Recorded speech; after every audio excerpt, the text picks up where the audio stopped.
Rebecca Mayu is an intelligent 20-year-old college student in the prime of her life. Reading is one of her favorite hobbies, and reading is how she's dealt with her misery for the past 6 years. It's also how she hopes to turn a page into a new chapter of her life. I'm speaking up today because it's been 6 years since I've been molested by George Charlet Jr., and it's time to speak up and to get the word out.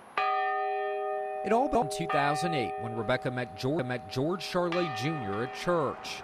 Charlet was a well-known longtime parishioner at Our Lady of the Assumption Catholic Church in Clinton. He was also the owner of Charlet's funeral home in Zachary. This is a picture of the two during the time frame Charlet was sexually abusing her and brainwashing her through what she says were emails and scripture. On 3 different occasions, Rebecca sought spiritual guidance through confession from one of the men she respected most in her life to guide her in the right direction. I went to the priest and asked, Father, what do I do? And he told me to take care of it. The Diocese of Baton Rouge identified the priest as Father Jeffrey Bahi. Court records show when Rebecca went to Bahi, Rebecca says he told her, "This is your problem, sweep it under the floor and get rid of it." This is a homily Father Bahi posted to YouTube during that same time and appears to contradict what he told Rebecca Mayu. Those of you who are parents, watch some kid push your child down on the playground. Watch someone badmouth your child. Watch someone do something to hurt one of those that you love. What are you going to do? Pray for them?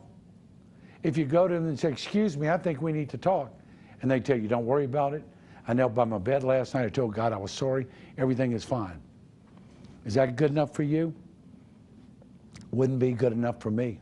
This is one of the places where the abuse happened, according to Mayu, at Our Lady of the Assumption Catholic Church. It's also the place where Mayu met with the priest and told him about the allegations of abuse. This is where he told her to brush it under the rug.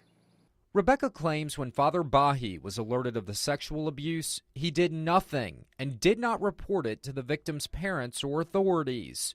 Once Rebecca's parents found out, the East Feliciana Parish Sheriff's Office launched an investigation.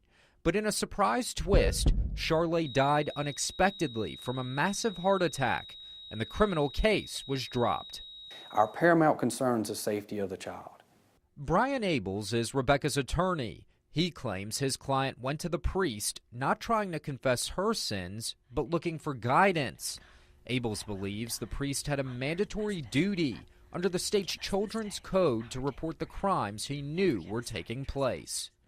Regardless if it's Baptist or Catholic or Methodist or whatever the denomination, when someone in that type of authority learns these matters, regardless of the setting, take some action, protect that child, especially when you know that these things are ongoing and may escalate. When the abuse came to light, Abels filed a lawsuit. A judge in Baton Rouge ruled against the diocese, which tried to block Mayu's confession from being used in court. The church appealed and won, blocking the confessions.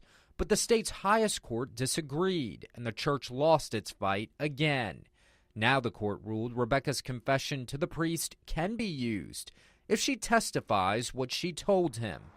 The Diocese of Baton Rouge disagrees with the state Supreme Court and says it has run afoul of the constitutional rights of the church and the priest. The diocese says a priest will be excommunicated if he breaks the seal of confession, and Father Bahi acted appropriately in this case. Do you go to the Catholic Church now? No, I do not. As Rebecca looks back on what happened to her in one of the holiest of places, she hopes her story prevents other sex abuse victims' complaints from falling on deaf ears. Put yourself in my shoes, and, if I was your kid, would you just brush off what the priest told me and be like, yeah, it was your responsibility. Yeah, you should have figured it out. The Diocese of Baton Rouge declined our request for an on-camera interview. Instead, the diocese asked us to use a lengthy response it sent to us in its entirety. The statement is on our website, WBRZ.com. Meanwhile, the diocese has reiterated it will take this issue to the U.S. Supreme Court if necessary. Chris Nakamoto, WBRZ News 2.